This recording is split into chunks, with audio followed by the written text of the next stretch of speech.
Welcome to Restore, a podcast seeking to restore the vision, restore the mission, restore the church. And now your host, Javier Diaz. Hello, everyone, and welcome back to the Restore podcast. I am so glad that you chose to press play and listen to this episode. I am also so eager for you all to hear today's conversation with Pastor Carla Monnier. She is the youth and young adult pastor at WholeLife Church here in Orlando, Florida. Carla has an incredible story, one that isn't just about overcoming and resilience, it is also about a deeply personal and transformative journey of faith. And I know that you will be inspired, empowered, and challenged as you hear her story. So let's jump right into my conversation with Carla Monnier. Carla Monnier, welcome to the Restore podcast. Thank you for having me. Carla, thank you again for being here. I have been looking forward to this conversation. You have an incredible story, but I actually want to start my first question a little bit different than what those who regularly listen would hear me ask. And I want to start by asking you, if you were to write a book about your life's story that we're going to get into in a moment, what would the title of the book be and why? So this is probably trademarks. I wouldn't actually be able to use this if I were to write a book, but it would be Not Thrown Away My Shot from the play Hamilton. Okay. So we'll go into the story, I'm sure, but I was given another shot after a shot. And so that's kind of where that would come from. And so, yeah, I think that there's a lot of things that can come out of that. And I don't want to jump ahead to what that means. That'll mean more once you hear the story. Absolutely. Well, let's start all the way back to you telling us a little bit about what it was like growing up for you. Where did you grow up and what was that like? I knew, were you raised as a Seventh-day Adventist? Yeah, tell us a little bit about what that was like for you. Born and raised in California, started in Southern California, went up to Northern for a little bit, where my dad was a Bible teacher for Sacramento Adventist Academy. We then moved to Maryland, and they always knew that we'd come back because Californians typically go back to California. So we came back, and I went to middle school and high school in Southern California at Mesa Grande Academy. Grew up Adventist, always in the Adventist system. And, things changed as we grew up. We started very conservative, and as I started to grow and kind of make my own decisions, kind of leaned a little bit differently than what I was raised and started to question some of the things as to why. Like, why couldn't we go swimming in a pool, but we could go swimming in a lake on Sabbath, and just different rules like that. Then I went to Pacific Union College, where I met my husband, Daniel, and went on to PT school at Loma Linda, and then ended up moving out to Florida, where my husband was working at the time. Okay. So let me take you back a bit. During that experience growing up Adventist and going to Adventist schools and some of the essence of you mentioning growing up conservative, during that part of your journey, when can you say, maybe it was in a moment, maybe it was over the course of time, that you really began to truly experience Jesus for yourself, right? It was no longer your parents' faith, but it was Carla's faith. I think that I was going through a lot of emotions for a lot of my life until my injury.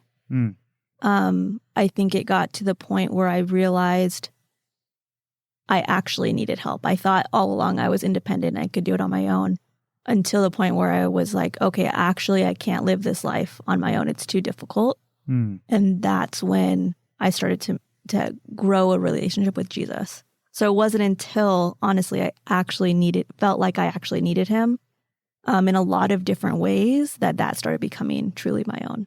So it was much later in life. Okay.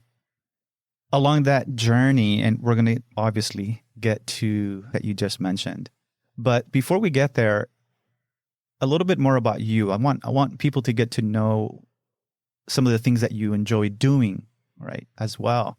In doing a little research, I know that you were a tremendous athlete.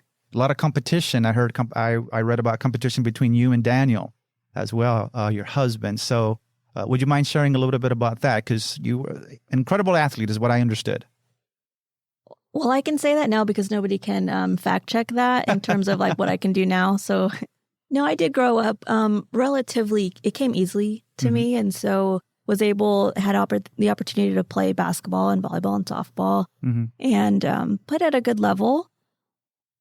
I think part of the reason why I loved it so much is because it was finally something that I felt like I really did well in. And there was a lot of time in my life I was very quiet growing up, didn't really know what I was good at, and people didn't really know me because I was so quiet. And so when I finally found sports, it was this thing that I could come to, and it was the only really space that I was truly myself, where it gave me confidence. I had friendships, and people then knew who I was because of the ability to play sports. And so I really think that that was a major motivator in honestly just giving me a pathway to meet new people and to experience different things that were really fun. I just really enjoyed the competitive nature.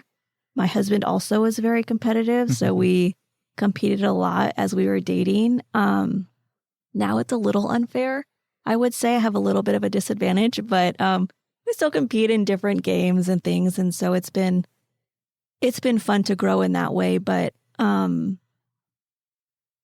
would say that the sports that I played and the people that I met and the relationships that were built was the most important thing for me as I was growing up, because it gave me the confidence to go out and do other things. Why did you pick physical therapy? So physical therapy was actually directly related to sports. Okay. It was my sophomore year in high school, and we were playing against another team. A girl fell and tore her ACL, and I was like, oh my gosh, I hope that never happens to me, because that would be, and as an athlete, that's one of the major injuries that you can have. And so I, at that moment, was like, I know what I want to do. I want to help get athletes back to their sport after they're injured. And so I knew I wanted to be a physical therapist. Once I went to PT school, I kind of shifted and wanted to go into neuro. So not really working with athletes, but I just loved the idea that it's a physical career. You're helping people in a lot of different ways, and you're making their quality of life better. I want to go back before we talk about the day that everything changed. You mentioned in that journey with growing up, with your experience with Jesus, that it seemed that, according to what you said, you were very self-dependent. Did I say that correctly? Yes. Why do you think that was at that time? Was it just, sometimes we say, well, that's just youth, we're young, we're very independent, we could conquer the world, that kind of aspect. I can certainly relate with that in my journey of faith.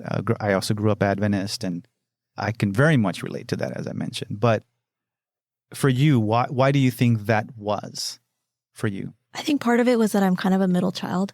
And so you kind of do, you kind of figure out life. Not that my parents were great. I did also have very good role models in some of the coaches that I had, and my parents, very hard workers, and sacrificed a lot to give us the life that we had.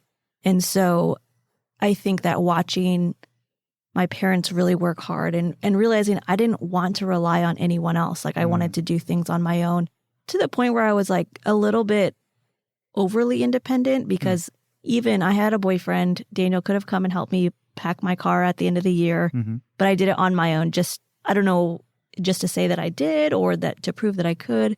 And so it was like a hyper level of independence that was almost unnecessary at times. And I don't know exactly where that comes from. Maybe some level of insecurity. I don't know. It's probably a therapist question. Yeah, well, hey, in fairness, I think I'll just speak in fairness that I'll kind of answer that question for me, not that you were asking, but to put myself out there as well. I look back and I think part of it was for me, because I love sports. So I grew up playing sports as well and things of that nature. But I felt like I was always trying to prove myself for some reason. Obviously in sports, right? You need to prove yourself.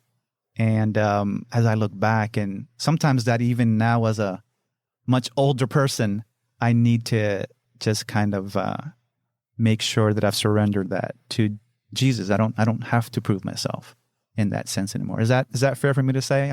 By the way, we're recording at WholeLife here, and so Randy, thank you, Randy. I gave you a shout out when Ken was here on the podcast, and more about that. So when we're kind of looking up, and Randy's smiling sometimes when we're saying certain things as well.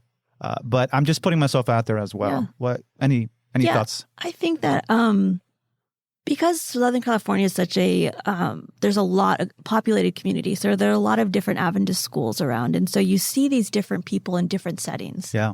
And they only know you from playing the sport against each other. Mm-hmm. And I think sometimes they have this view of you of like, oh, this person is good at sports. Maybe they're cool. Maybe this.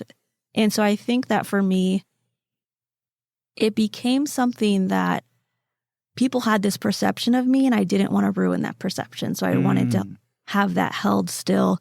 And so I almost withdrew from certain people because I was like, man, if they actually knew me, maybe they wouldn't like me. And so at times, I think I could have put that on myself of like a little bit of withdrawing from people that maybe could have been really close friends. And the people who did become really close friends were the ones that I truly actually played sports with. Yeah.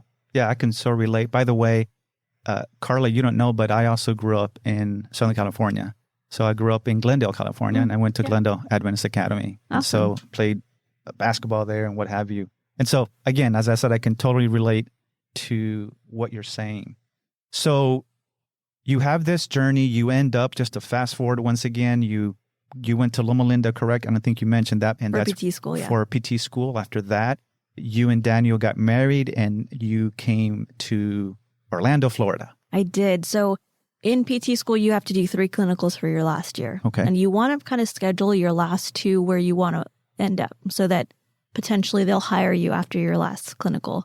And so I told Daniel, listen, don't really want a Christmas wedding, but I do want to get out a clinical out there so that I can get a job out there if we're going to do this thing. And so I actually kind of told him we have to get married at this time so that I can go out my clinicals in this time, and so that we can move in together and things. And so we ended up getting married right before my last 2 clinicals, and we've been in Orlando ever since. Okay.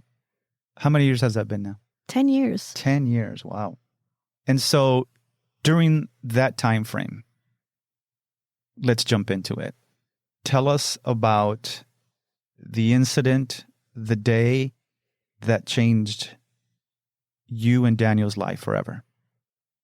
I worked for Advent Health for 2 years as a neurophysical therapist, and then I decided to do a orthopedic residency. So I was actually working out in East Orlando, which was a long drive, and Daniel and I were very busy. I was doing the residency program, so he was doing a residency program and a master's as well. And so there was just a lot going on. And so driving home one day, I was supposed to meet someone for dinner to kind of just talk about some stuff. We had signed up for an Ironman. And so we were going to talk about all of our training plans and how it was going to be perfect. And we probably wouldn't have done any of it, but that's okay.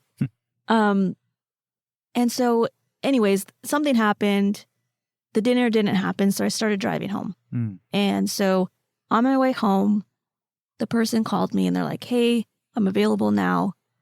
Do you still want to meet up? And it was like 8:30 at night at that point. And so I was like, no, I'm just going to, I literally was at the last exit that I could have gotten off to meet her. And I didn't. And I was like, no, I'm just going to go home. So we were talking on the phone. And as a millennial, it's not common that you talk to people on the phone. And this person and I were not close at that point. And so it was awkward for us to be on the phone. But thankfully we were, because as I was driving down a road in Apopka, right next to where the new Apopka Hospital is, it was very secluded at that time. Now there are a lot of homes, but one side was very secluded with orange groves. The other side has very big lots. So it was dark, no street lights. And I'm driving down the road and there's a car that looks like it's backing out of its driveway. And I come to almost a complete stop to let them go. And as they started turning towards me, I started hearing gunshots. And at that point, I told the person on the phone, like, hey, someone's shooting at me. And I could hear the bullets hit the car. And then finally, I was hit. And I remember vividly, like, the phone flying out of my hand and landing on the dashboard. And then I look left and I see the car drive away, and I hear on the phone the person was like, Carla, are you okay? And at that point, I blacked out. And so they actually called 911. They pinged my phone, which is how they found me. And when they found me, apparently the paramedics said I was alert and talking. And so they took me immediately to the trauma center here in Orlando and took really good care of me. It was very dicey in the beginning because I don't know much about guns or bullets, but it was one of those bullets that explodes on impact. And so there was a lot of internal damage that happened. It wasn't just a spinal cord injury. It was also a lot of other things that were very life-threatening. And so over the next 3 days, they just did 3 major surgeries to see if they could still save my life. And even at that point, it was very difficult. At times, I sometimes think that Daniel had the harder role. He was immediately questioned by police. Like, he got to the hospital, immediately was taken to a room where they questioned him a lot about our relationship and all the things. And he actually had a very hard time coming into the room at any time because it was difficult for him to see me in that position. And I cannot imagine, I think about like what he went through, and I can't imagine being in that position. And so although I was the one that was injured, I do think that Daniel has a very difficult side of this story that sometimes isn't heard. But I won't speak for him. Over the next 6 days, I was intubated, finally came out of intubation. And I remember that my mom told me that the first words that came out of my mouth were, I was shot. And then the second words that came out of my mouth were, I hope I'm not paralyzed. And during that 6 days that I was intubated, the neuro team came in to do some neuro testing. And so it was like sensory testing. So they're touching different parts of my legs. Like, can you feel this? Can you feel this? Or can you move your foot? And they said that while they were doing that testing, a tear ran down my cheek. And because as a physical therapist, I am aware of that testing, it was probably at that moment that subconsciously I knew that something was wrong, because I don't have like a moment in the movies. They have a moment where, hey, you're paralyzed. Like, I don't remember anybody actually telling me that. I think it was just like when I finally did wake up, first of all, I was in a brace and everything. And so it was difficult to move anyways. But I think I innately knew, and I automatically jumped to like, okay, how do I still live a good life? Being exposed to people, paraplegics during school and during work, you know that a good life can still be possible. And so I think I automatically jumped to that and probably skipped a lot of phases of grief at times. But it was a very difficult time. It got to the point where, and this is what I'm talking about with, I didn't understand how much I needed God until I couldn't do anything for myself. I couldn't bathe. I couldn't go to the bathroom. I couldn't move. I couldn't roll over. And so I think it was at that point I was like, wow, actually, I can't do this at all. But the other part of it is that the community that we had, we were WholeLife members, and the community really showed up for us. Our friends really showed up for us. And I truly believe that those people were placed in our lives and have still been good friends to us, and they were Jesus to us in that time. Beautiful. This incident made headlines, obviously, in the local news here, made headlines within Adventism locally here as well, as you just mentioned. And from afar, I'm reading what I could. This is, for those that may not know, this is the first time we've actually officially met, so I want to thank you so much for coming and sharing your story here. And we're also going to place, Randy, you can maybe send me a link to when you guys shared this story a while back here at WholeLife as well, so people can see that. I want to go back a little bit to when you realized, and you already alluded to some of it. And for those listening, Carla has been so open, but before we pressed record, before Randy did, she says, you can ask me any follow-up question you want. So thank you for your vulnerability and being open. But I hear this, and it's really interesting that you said, I jumped right into I did not read this in any article that I read of this, of your story, that you just jump right into how can I begin rehab to some degree, right? Is that kind of like what was happening? I can still live a certain life, and that nobody told you per se that, hey, you won't be able to walk again. Do I have that correct? Yeah, I don't remember anybody telling me that. And I guess we didn't make that clear here either. I'm a paraplegic, so I am a full-time wheelchair user at this point. I think I just it was probably another thing of wanting to prove myself, like prove that I am still worthy and I could still do something valuable, even as somebody in a wheelchair. I do remember a vivid moment in the hospital when Daniel and a friend were watching a football game or something. And I remember sitting in the bed, and I remember thinking to myself, I feel like I'm the same person, but I'm trapped in a body that doesn't work for me anymore. And I knew because of that, people would see me differently without knowing me. And even family who came and saw me saw me years later, were so surprised that I was still, I don't know, like happy and joking around and things like that, because they're like, oh, wow, Carla's really kind of the same person. And my parents are like, well, yeah. She's just sitting down now. So a little bit of a small follow-up with that.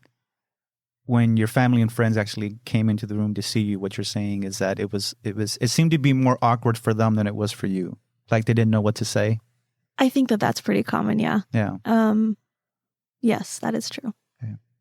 What were the conversations that now internally, maybe out loud with your husband, family, that you were having with God? Yeah, I don't want to speak for Daniel. I think he has a different perspective, perhaps. I mean, there was definitely some bargaining happening or pleading with spinal cord injuries, especially something like mine is not necessarily, it wasn't like there was a severed cord. We don't actually know if that happened or not. So there is possibility for a time after injury that you could have some recovery. That didn't happen for me, but I think that there was still hope in that would happen. I think one of the things that actually really helped me was giving myself permission to be okay with the life that I was now given. I think so many people have, whether it's hope in God or hope in their abilities, and they continue to rehab to the point where they think that that's going to get them better. Or so I knew somebody who didn't want to get a modified car, didn't want to get modified anything, because he said, God's going to help me and he's going to heal me. And I'm going to put in the work to do it as well. And I do believe that miracles can happen. I do believe God could heal me today if he wanted to. But I'm okay that he doesn't. And so I've kind of gotten to a point where I'm okay with the life that I'm living, and almost giving up that hope of having it here and now has freed me to live life now. I think part of the problem is that when you put all of your faith in that one thing, if it doesn't happen, your entire life is going to shatter. And so I didn't ever put my faith in Jesus is going to heal me. It was always, Jesus is still with me through this. Carla, what you just said is so powerful to me. You correct me if I'm wrong. You didn't put your faith in what you know Jesus could do by faith, which is heal you, but you put your faith in Jesus, period. Yeah. Yeah, and knowing that he still cares. He didn't want this to happen, and that he's going to be with me through it. Did you ever ask yourself why? For sure. Absolutely. I think we all have hopes and dreams and think ways that we think our life is going to go. And life doesn't work like that. It's not as simple. And so there are still a lot of questions of why. Because it doesn't make a whole lot of sense. You know, people who go out and do extreme sports. Yeah. I mean, like, those are the risks that you're willing to take driving home from work.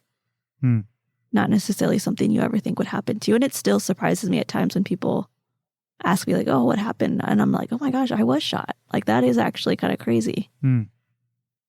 As you began to do rehab, and again, I'm still thinking of the fact that in your mind, as a PT, you were already thinking about it on, at those very moments. And she's like smiling and shaking her head as I'm saying this.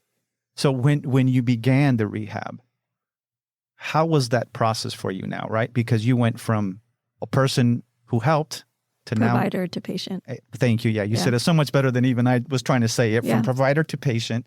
So were you a good patient? I am an excellent patient at entertaining people. At entertaining people. Okay, tell me more about that. What? I think that because I never want to be a burden, that's like goes back to the hyper independence, that every time somebody would come in, like my goal was to make like my provider laugh. And I actually got a glimpse of this. It's always scary when you realize that you are your parents. My dad recently was in the hospital for something minor, and he was doing the same thing that I always tried to make them laugh. I always joked around. And so that is always a scary moment when you realize that. But as a patient, really worked hard in trying to be independent is really what it was, is I wanted to be someone who could live on their own and be independent and do the things that I needed to do, which wasn't easy. I mean, I can tell you the first time I learned how to go to the bathroom, it took me 45 minutes to get my pants back on. And so like those are the things that we don't even think about on a day-to-day basis of, okay, it's going to be difficult to go to the bathroom, or it's going to be difficult to put on your pants or your shoes. And so I wanted to make sure that when I went home, and we had to buy a whole new home because our home was a 2-story. So Daniel was down here buying a home while I was up doing rehab, was to make sure that I could be independent at my home. And that Daniel didn't have to worry about me. My family didn't have to worry about me. Like I was going to be okay. And I am now. I am fully independent. But it was one of those things that took a lot longer than I thought it was going to. But overall, as a patient, I do pretty good.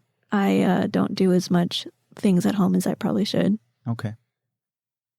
So this happened October of 2018. Is that correct? And so during that journey, you are rehabbing. You are a overall good patient. Yeah. And things are on the way to this new normal, as one would say. Then what happens?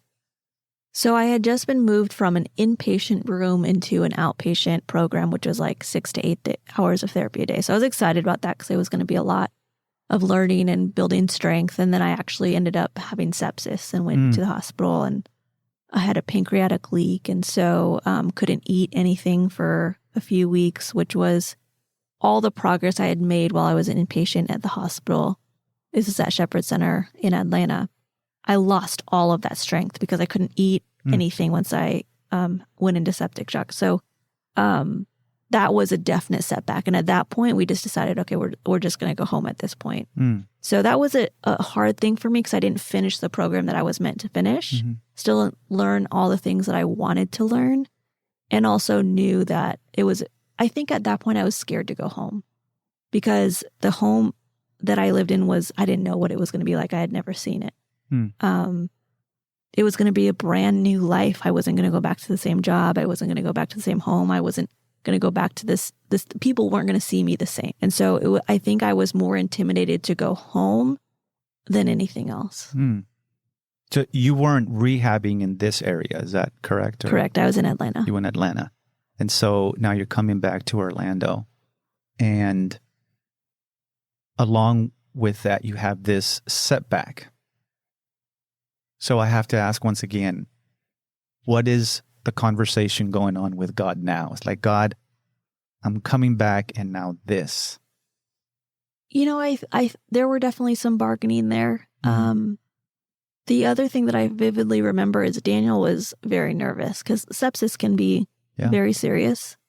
So he's like, Carla, should I come up? Should I? Because he was working at the time in Orlando, and I was up with my sister and mom. And I was like, no, Daniel, it doesn't make any sense. Like, if I was going to die, like I would have died. Like, it doesn't make sense for me to survive all of this, for potentially God to keep me alive if that's what happened. We don't know.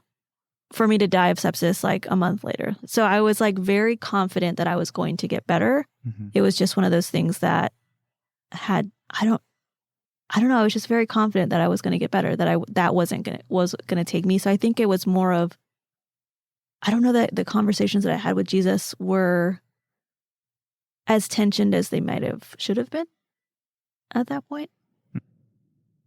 Why do you think that was? I think I was still trying so hard to think about the life that I still could have. Mm. And so I don't like to fall into these pit holes where I just am helpless. And so I'm always trying to work out, okay, how can I help fix this? Mm. And maybe that's still not leaning enough on Jesus and understanding. I don't think that those things happen because Jesus wanted them to happen. I don't think that that's my view of God. That's not how it works. And so it was difficult to go through some of these things, and especially seeing some other people that I met at the hospital go through some tough things. It's like, haven't we been through enough? Mm. Like, at what point is it going to stop? And so I think it's really just sometimes questioning, like, why? Like, why does this continue? Like, why do more things have to go wrong? And so that's my best answer. In your journey, and again, if I'm totally wrong here, please let me know, this resilience of your faith in the midst of it all. Yeah, I think that it was constantly questioned, and I didn't necessarily, I think, honestly, in the beginning, in the sermon that Daniel and I did early on, mm-hmm. I think I was still in such a positive mindset. I don't know if I fully am there now. I think some of my views have changed a little bit. Tell me more about that. I think in the beginning, it's so easy to like always think positively about everything. And then once you get into the world and you see how difficult it can be. So in Atlanta, everything was accessible in the hospital. There was nothing or nowhere I could go that was not made for somebody in a wheelchair. And then when you come out of that bubble, you realize, oh, this world actually isn't created for someone in a wheelchair. And so it's much more difficult. And I think the more times you meet obstacles and the more times you see things that you can't do that you'd like to do, it just starts to weigh on you a little bit. Yeah. So the realities of that you were now facing were mounting. Mm-hmm. And yet it seems that your faith and your resilience in your faith was empowering you. Is that? So one of the things I always feel is I feel almost a little guilty because people tell me like, oh, your faith is so strong. Mm-hmm. And for me, it was more desperation of like, I have no other options here. And so I do feel guilt about that at times because during that time period, it's just like, you're so desperate for something that why wouldn't you lean on God? Like, what do you have to lose? Mm-hmm. And so that is something that I have struggled with a little bit. And Carla, as we're talking, I again just want to thank you for being open, your vulnerability, and your heart here. And I know that many are going to be listening to this, and I believe that they're going to be blessed and challenged by this conversation. So with that said, praise the Lord, you got past the essence of the sepsis. Is that right? But if your story ended with that setback, but yet there is another major setback along the way, tell us, when did that happen? How far from the first setback to when you heard the second one? So the second one happened in August of 2022. Okay. When I I see a hematologist just for blood clotting issues as being someone in a wheelchair. And labs came back that were very unusual. And so ended up going to the hospital the next day and was admitted and was diagnosed with leukemia. And I think that diagnosis was in a lot of ways more difficult spiritually because I had I had been through so much already. And then to get that was just like, what is happening? Like, what am I doing wrong in life? And so during that time, I remember Daniel sat on the bed with me after we got the news, and he told me, like, Carla, you're so strong. You're going to get through this. And for me, I was just like, Daniel, I know, but I'm so tired of having to be strong. And I think that it's just one of those things, like, if you're somebody with disabilities or if you have more difficulties in whatever way, you have to be strong for other people. And it does wear on you a little bit. How did you continue to move forward at that point?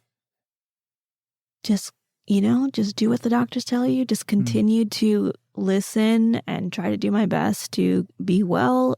Had very strict rules about who could see me because I was immunocompromised. I also, as a paraplegic, it's hard to, if you have any kind of lung infection or anything, like, it's hard to actually cough. So, like, was very careful coming out of COVID, and it was pretty isolating. I will say for me, whenever I have like a medical issue, I tend to be pretty private in the moment. I know that I've shared things now, but I don't like people to come see me in the hospital. Like, I try to have a very tight-knit group who those are the only people, because I think it's a very vulnerable state that you're in, and I'm not vulnerable enough to let others in. So it ended up being a very small group of people who ever came to see me.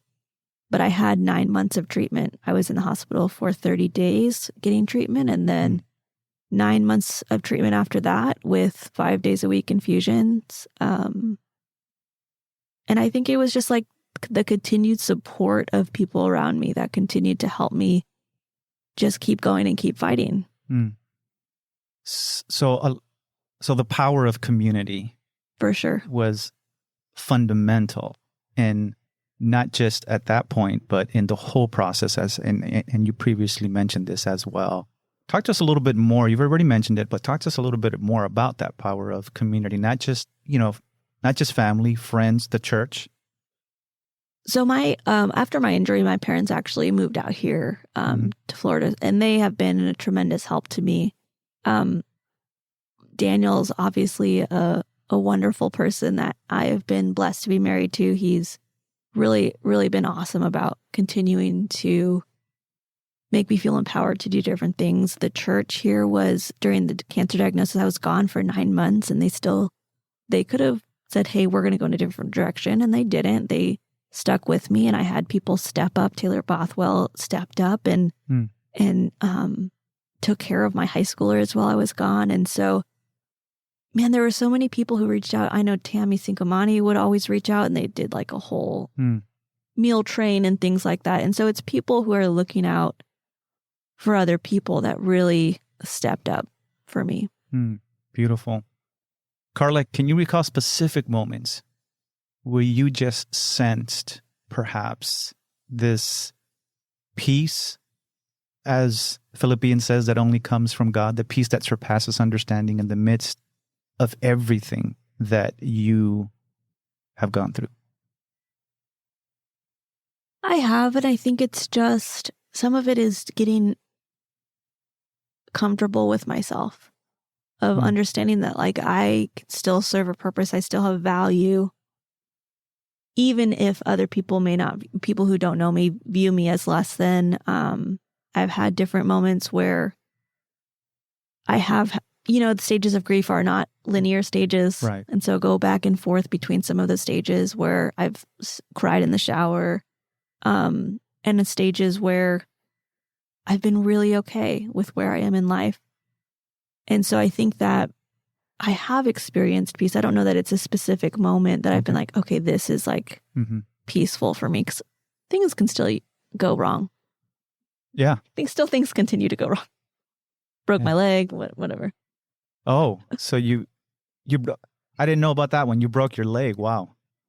Yeah, it was an accident, fell out of my wheelchair and had to have surgery, a rod. And so that was like the day after I got back from the cancer treatment. The very next day is when I broke my leg, had to go back into the hospital. So it feels like I'm always just like kind of waiting, like what's going to happen next. That sometimes kind of steals your peace, but that's also something you can't worry about. Somebody is going to be listening and they're going through their own specific situation, whatever that may be. What would you tell that person right now, going through some kind of tragedy, going through a difficult patch? And what would you want to tell that person in regards to empower them, to help them? What message of faith and encouragement would you want to give them? We were never meant to do this life alone. And so I think that it's super important that you find people that are going to bring you closer to Jesus. We think about the paralyzed man who was dropped down by his friends from the roof. Like the rational thing would have been to go home after they saw that, hey, we can't get you to Jesus. But they did the irrational thing and broke through a roof to get their friend to Jesus. And so I think it's surrounding yourself with people who are going to bring you closer to Jesus and to support you through life. It's really about walking with other people through life. You can't do these hard things alone. And I think that was a very difficult thing for me to really grasp, is like, I do need to ask for help when I need it, which is still difficult. You are the youth and young adult pastor now here, and you've been here for several years, as mentioned. What's that been like now for you? I mean, it is a completely shift in career, right? From PT, and that shift, everything we just talked about. And then now you're bringing people specifically in that age group to Jesus. What's that been like? So I wasn't supposed to do this. My dad was a pastor for a bit, didn't want to do it at all. But it was Jeff Sinkamani who asked me to just be the director for the youth for this summer. And so I agreed to do that, and then ended up feeling like it was something that I could provide value. And so, like, obviously in physical therapy, there's very tangible ways that you can provide value and improve quality of life. And so for me to have this job now where I was interacting with students and just really trying to build a program where they felt community, I think I saw that I could still improve quality of life, but just in a very different way. And so it has been a blessing for me to be here, because I think it allowed me to have purpose again. I knew my purpose in PT, and then I lost it. And so then what then could I do? And this was something that opened up that I never would have thought I would have done. But, you can't rely on what you want to do always. Yeah. There's different plans at times. How has working here as a youth and young adult pastor changed your faith journey specifically? So now you're talking with kids of different age, teenagers, young adults. They're going through all their ups and downs, and they're talking to you. It's an interesting dynamic, I'm sure. Yeah. And so, how has that changed in you specifically in your faith as you're listening to them, as you're counseling them, as you're journeying life with them or doing life with them? I think I've learned to just, when students come and want to talk and things, I look at Jesus's life, and he asked so many questions and he listened a lot. And I think that I've just been trying to mirror that a little bit, where I listen to their story, because they have a lot of this next generation. They really do care a lot about other people. And so I really feel like it's my job to really just let them know you are loved and you are accepted here, no matter what. And not only here, outside of these walls, we will show up. Anything that they invite me to, I really try my best to go to, whether it's concerts or games or different things. And so letting them know that I'm here and that we are here as a church to support them in whatever they do. And so I don't really know I haven't thought a lot about how that's changed my faith necessarily, but really just trying to listen and do life with them and show them maybe what that could look like, and so that they could have community in their lives. I want to ask you Few more questions, and then any last thoughts from you. I read in an article done by PUC, Pacific Union College, several years ago, in which they interviewed. I believe you guys got online on Zoom or something. And it was very well written. I'll have it in the show notes. But I think you mentioned there that sometimes people that have gone through what you have don't want to be called an inspiration. Mm. But you're okay being called an inspiration. Carla, you're an inspiration to me. Do you still today feel that you are an inspiration? Because you are to me as I'm listening to your story. I think Is that a fair question? Sure, yeah. I think the reason why I don't like it is because I've had so many instances where people look at me and we're doing the same thing. Mm. We're both working out and going around a lake, and someone will say, "Oh, you're such an inspiration." And I think I understand where people come from. And so I don't want to make them feel bad for saying that, but it's like, I'm just trying to live my life the best that I can. Mm. And if that's an inspiration, okay. But I think that's part of it, is that because of the differences, you're sometimes seen as an inspiration of doing the same thing as others. And so I don't know. There are times where I'm okay with it. There are times that I'm not. I just feel like I'm just trying to live my life the best that I can. Carla, any last thoughts before I let you go? I don't know that I do. I just really thank you so much for thinking of me and allowing me to do this with you. Well, thank you again so much for your time and for being so vulnerable and how God has led you as well. And we praise God that He has you here, empowering youth and young adults and beyond. Thank you so much, Carla. Thank you. I truly hope that you were blessed by this conversation. Carla, once again, thank you for your willingness to share your journey, which is a testament of hope and strength in God. And thank you all for listening. If you feel impressed by the Spirit, please share this episode with all your family and friends. Until next time, God bless. Thank you for listening to this Restore podcast. We hope you've been blessed. Don't forget to subscribe so you won't miss any of our inspiring episodes.